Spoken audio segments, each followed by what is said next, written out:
Vamos abrir a nossa Bíblia, a palavra de Deus, no Evangelho segundo Lucas, capítulo 12, versículos 13 em diante.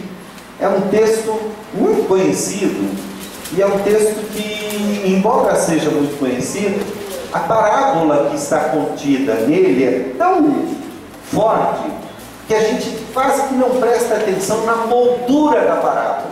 Sabe quando você tem um quadro tão bonito, um quadro que é tão bem pintado, um quadro tão bem feito, que ninguém presta atenção na moldura? Às vezes, os textos bíblicos, Evangelho de Lucas, capítulo 12, versículo 13. Evangelho de Lucas, capítulo 12, versículo 13. Às vezes, as parábolas ou os milagres de Jesus estão emoldurados por uma narrativa, por uma história. E nem sempre a gente consegue prestar atenção, porque às vezes a parábola é tão forte que a gente nem presta atenção. Por exemplo, a parábola da ovelha perdida, a parábola da dracma perdida, e a parábola dos dois filhos perdidos, né? Porque não é só um que está perdido, são os dois. Elas vêm juntas, por exemplo, no Evangelho de Lucas, e todo mundo lembra, né? Poxa, a parábola da ovelha perdida é tão conhecida, é tão forte, é tão marcante e tal, mas poucas pessoas prestam atenção que aquelas parábolas foram ditas num contexto de uma controvérsia, porque Jesus estava comendo junto com pessoas que eram consideradas pecadoras, pessoas que tinham aquela aversão social contra elas, eram publicanos, eram pecadores, eram pessoas que eram classificadas como gente desqualificada. Quando os fariseus viram Jesus comendo, provavelmente na casa de Mateus, um outro texto paralelo a esse mostra que Mateus tinha acabado de se converter, deixou a coletoria, chamou os seus amigos, e como nenhuma gente boa, entre aspas, né? Nenhuma gente de bem gostava de publicano, provavelmente os amigos de Mateus não eram lá gente muito recomendável conforme os padrões religiosos, conforme aqueles fariseus e aqueles escribas e aqueles religiosos da época de Jesus. A moldura, então, é a discussão dos fariseus dizendo que Jesus comia com pecadores e se alegrava com eles. E aí Jesus vai contar 3 parábolas onde alguma coisa perdida se achou e houve uma grande alegria por causa daquilo que estava perdido e foi achado. Esta parábola aqui também tem uma moldura, e é uma moldura muito tênue, muito rápida, que a gente nem presta atenção, porque a parábola em si é muito marcante. Vamos ver o texto. Diz assim: nesse ponto, um homem que estava no meio da multidão lhe falou: mestre, ordena a meu irmão que reparta comigo a herança. Mas Jesus lhe respondeu: homem, quem me constituiu juiz ou partidor entre vós?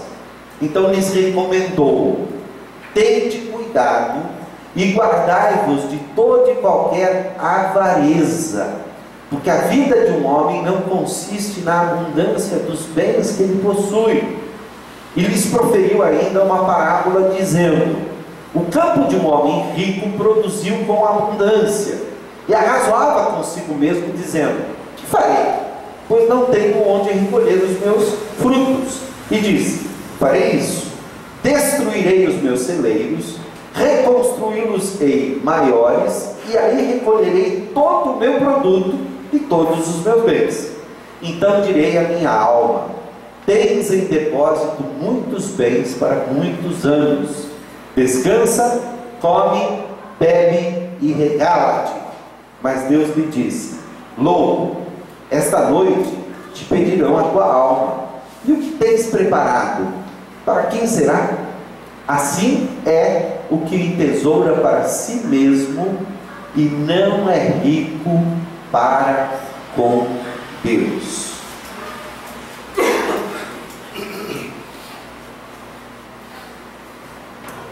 Logo de cara, meus irmãos, eu sinto uma certa estranheza entre a primeira parte do texto e a segunda parte. Parece que uma coisa não tem nada a ver com a outra.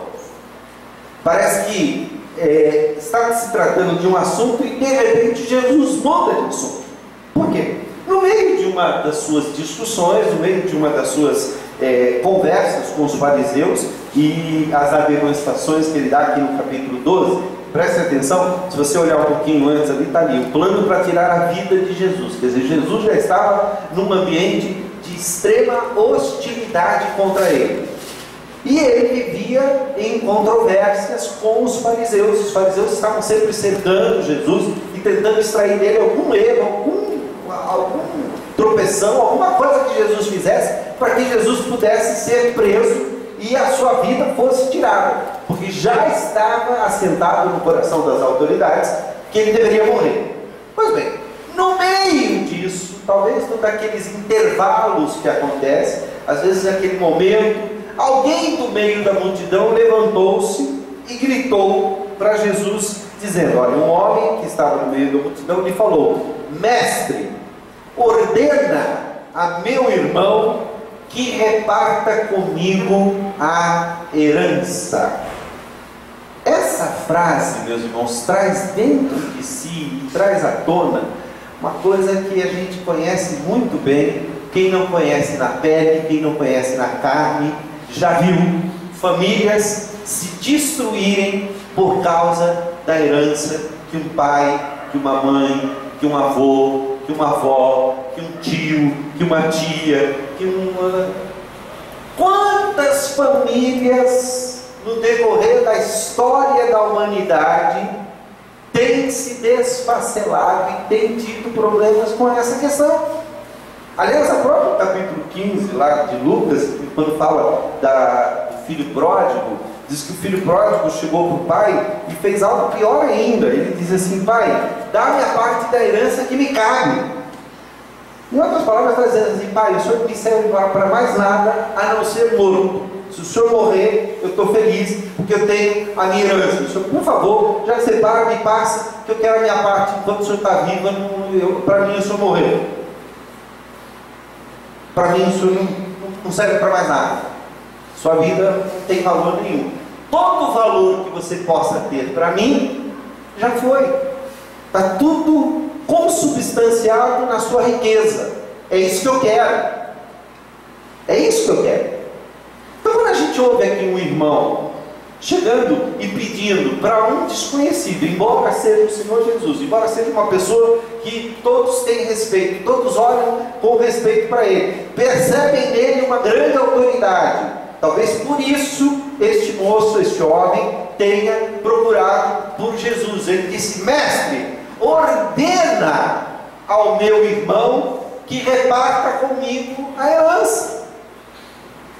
A gente não sabe o que aconteceu aqui, a gente não conhece essa história, mas não precisa saber muito para saber o que está acontecendo, né? Vocês podem imaginar quanta briga existe por detrás dessa frase? Vocês podem imaginar quanta divisão, quanto ódio, quanta raiva de um irmão para com o outro, de uma irmã para com a outra, de uma mãe que está se sentindo desamparada. Talvez houvesse ali uma discussão, talvez o irmão fosse o mais velho, o que não estava querendo dividir, e pela lei judaica o irmão mais velho tinha direito a uma porção dobrada. Pode ser que houvesse ali, meus irmãos, eu não preciso enfatizar o problema que caiu nas mãos de Jesus Cristo. E a resposta de Jesus é muito interessante, porque ele usa de um trocadilho na língua original, na língua em que ele falou. Ele utiliza-se de um trocadilho, porque a pessoa que fazia a partilha da herança, aquele agente responsável, toda a sociedade tem isso, né? É o testador, em algumas sociedades, no Brasil tem outro nome, é o inventariante, exatamente. Ele é o responsável de fazer o inventário, levantar, gasta muito dinheiro com isso e tal. Depois, na hora de ressarcir os valores que ele pagou, que não sei o que, é um problema. É um problema. Não sei quantos irmãos aqui já assistiram uma peça teatral que fez muito sucesso, acho que é do Falabella, chama-se A Partilha, depois virou filme. virou filme. Ali são anos e anos de mágoas que aquela família tem, que aquelas irmãs, as 4 irmãs, têm uma com a outra. Quando elas resolvem se reunir, elas vão brigar por causa do cinzeiro da mãe, e nenhuma fuma. Elas vão brigar por causa daquela peça que ninguém quer. Desculpem a expressão, eu vou ser até um pouquinho chulo aqui. Por causa do pinico, elas vão brigar. Não é assim? É desse jeito. E Jesus olhou para ele e usou a expressão usada por aqueles que eram responsáveis de fazer a partilha. Havia pessoas especializadas em falar: olha, o correto é isso, a lei diz isso, tanto tem que ficar para isso, tanto tem que ficar aqui. O problema é que às vezes tem certas coisas que não são divisíveis. Não é possível às vezes dividir. Por exemplo, aquela túnica que Jesus usava quando foi preso é chamada túnica inconsútil. Por que ela é chamada de inconsútil? Porque ela era feita num fio só. Ela não tinha corte, não tinha como romper. Se você cortasse aquela túnica, ela se desfazia. Era uma túnica muito valiosa. Lançaram sortes sobre ela. Há bens que não dá para dividir. Por exemplo, tem uma casa da família, às vezes não é uma casa grande, às vezes é uma casa lá simples e tal, mas é uma casa onde estão guardadas as lembranças mais queridas, mais profundas da infância, onde brincavam juntos, onde tem os esconderijos, onde tem as coisas. Como é que você divide um negócio desse? Quem vai poder aquilatar o valor sentimental de uma coisa assim? Como é que você reparte isso? Como é que a gente consegue fazer esse tipo de partilha? Jesus disse: homem, quem me constituiu partidor entre vós, juiz e partidor entre vós? Olha o que diz aqui: quem me constituiu juiz ou partidor entre vós? É como se ele dissesse assim: você está querendo que eu divida ainda mais? Quem foi que me colocou como alguém que vai dividir a tua família, que vai dividir a tua casa, que vai dividir o teu amor pelo teu irmão? Quem foi que me constituiu dessa maneira? Eu não vim para isso. Eu não vim para dividir as famílias, eu não vim para dividir os casais, eu não vim para dividir aquilo. Isso acontece, meus irmãos, não somente na hora da partilha, quando alguém morre, mas quando, por exemplo, há uma separação. Uma separação, meus irmãos, a pessoa quer o disco quebrado, mas ela quer o disco quebrado.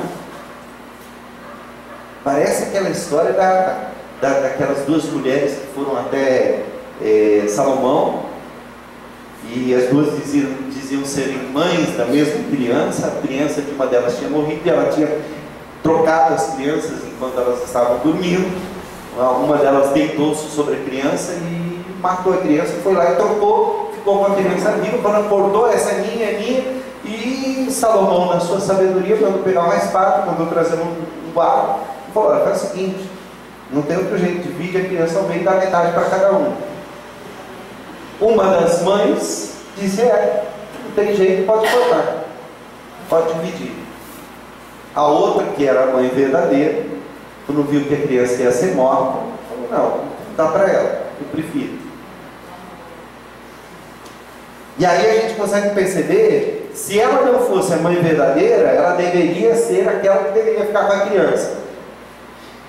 A sabedoria de Salomão foi muito grande. Meus irmãos, muitas vezes, e aqui não é só a questão de herança, às vezes é a questão da razão. A gente não quer dividir o ter razão. Eu tenho que estar certo. Quantas brigas, quantas divisões a gente tem por conta disso? Nosso tema de hoje é: será que eu vivo uma vida abundante?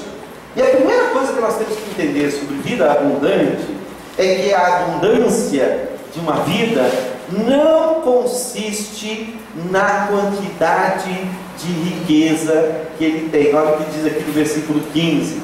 Então ele respondeu: tende cuidado e guardai-vos de toda e qualquer avareza, porque a vida de um homem, a vida de uma mulher, não consiste na abundância de bens que ele possui. É impressionante como nós deixamos as coisas mais importantes da nossa vida, as pessoas mais importantes para nós, irem embora, se dividirem, se racharem pelo meio, como nós permitimos que, por causa daquilo que nós consideramos riqueza, não necessariamente uma riqueza material, não necessariamente bens, não necessariamente recursos pecuniários, mas coisas que às vezes nós damos mais valor do que para as pessoas. Às vezes nós damos valor para a nossa opinião mais do que o amor que a gente sente pelo cônjuge. Às vezes a gente dá mais valor à alegria efêmera de contar uma conversa que não deveria ser contada do que o amor do nosso irmão na igreja. E a gente, por causa daquele prazer miserável de fazer fofoca, a gente expulsa as pessoas da igreja. E é um prazer que dura nada, mas é uma coisa que parece que embriaga as pessoas, parece que vai deixando as pessoas sem consciência, sem perceber, sem sensibilidade para com as suscetibilidades das outras pessoas. Por isso que Jesus conta esta parábola, e aí a gente vai entender a parábola dentro do seu contexto. Jesus diz assim: um homem produziu muito, foi muito abençoado por Deus, a sua plantação deu muito, ele teve uma super colheita, e ele foi ver tudo que ele havia colhido, tudo que ele havia amealhado com o seu trabalho, trabalho correto, trabalho justo, trabalho honesto.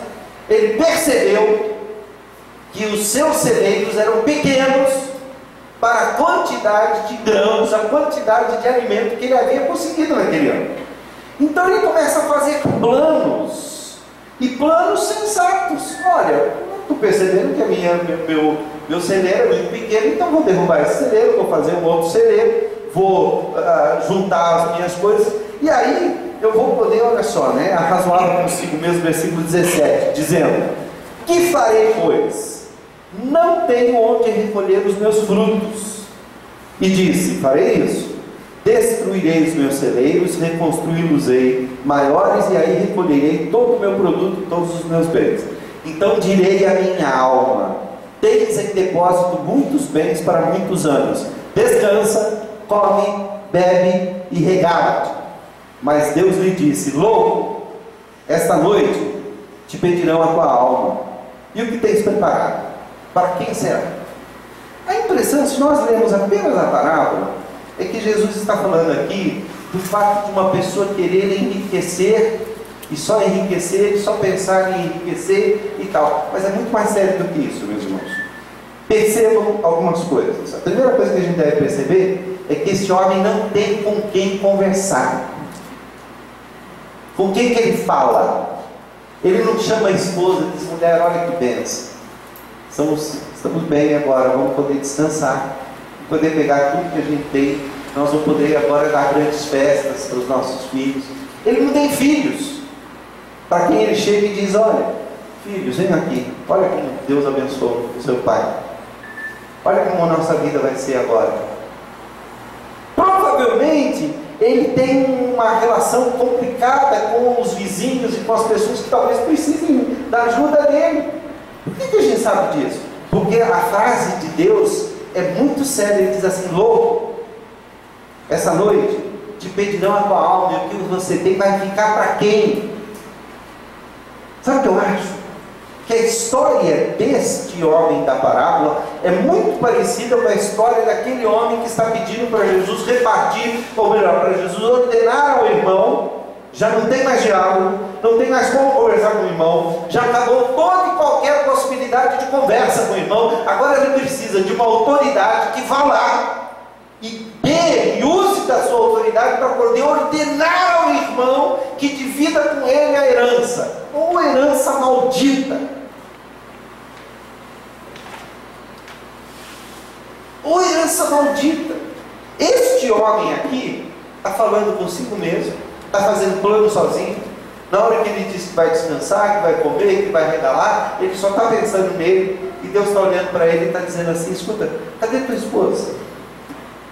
O que você fez com a sua esposa? Cadê teus filhos? O que você fez com os seus filhos? Onde estão os teus amigos que você podia estar comemorando e tendo um galardão? Você vai passar a última noite da tua vida sonhando com planos que você não vai poder cumprir, e o que você tem não vai ficar para ninguém, porque não sobrou ninguém ao teu lado, não sobrou ninguém para chorar a tua morte. Há na Bíblia um rei, lá no Antigo Testamento, que a Bíblia diz o seguinte: ele deu um golpe de Estado, reinou durante 18 dias e morreu. E a Bíblia diz o seguinte: não deixou de si saudades. Em 18 dias de reinado ele conseguiu só fazer inimigos. E quando ele morreu, todo mundo disse: graças a Deus, esse desgraçado morreu. Herodes tinha deixado ordens, ele foi ficando doente, foi adoecendo e tal, e ele percebeu que ele ia morrer.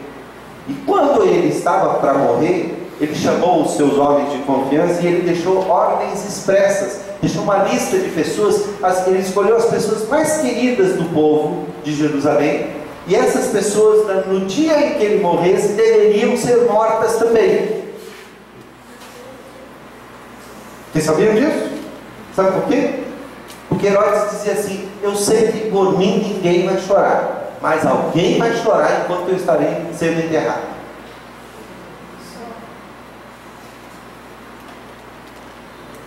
O rei, o imperador Augusto César, falou sobre Herodes. Herodes viveu na corte de Augusto César durante alguns anos, até que por tramóias ele conseguiu o trono de Jerusalém. Ele se indispôs com Cleópatra, ele arrumou briga com Marco Antônio. Ele era uma peste, Herodes, era uma peste. O comentário de César Augusto a respeito de Herodes é o seguinte: eu prefiro ser um porco na corte de Herodes do que ser um filho dele, porque judeu não come porco, então eu estou garantindo a minha vida. Os filhos, ele matou pelo menos metade, e mandou matar a esposa também, porque desconfiou que havia uma trama contra ele. Quando a gente ouve a história de Herodes, a gente pega e começa a achar que aquilo que ele fez em relação a Jesus, muita gente duvidou durante muito tempo. Imagina, ninguém é tão mal assim de mandar matar criança desse jeito e tal. É tão mal assim, tem gente má desse jeito. Aliás, hoje em dia tem muita gente condenando crianças à morte, porque não manda o dinheiro certo, porque rouba o dinheiro, porque rouba o dinheiro da merenda, porque rouba o dinheiro do remédio, e porque fazem tudo isso. Hoje nós temos muitos Herodes muito próximos de nós, e gente que se diz respeitável, gente às vezes que até pode frequentar igrejas, mas que está embolsando dinheiro que serviria para salvar a vida de criancinhas. Portanto, é pior do que Herodes, está condenando crianças à morte.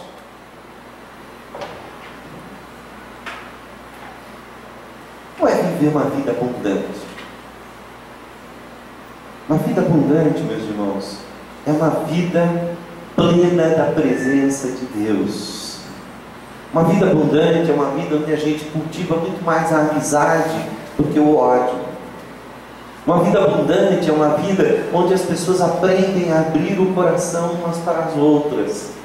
Se a gente conseguir abrir o coração, meus irmãos, quanta diferença faz. Eu quero contar uma história para terminar, não sei se já terminou, para a gente poder ver a chamada para as nossas mensagens. Elas todas serão mais ou menos nessa linha. Essa história está contada no livro chamado As Parábolas de Lucas. Na verdade, o nome original do livro é A Poesia e o Camponês.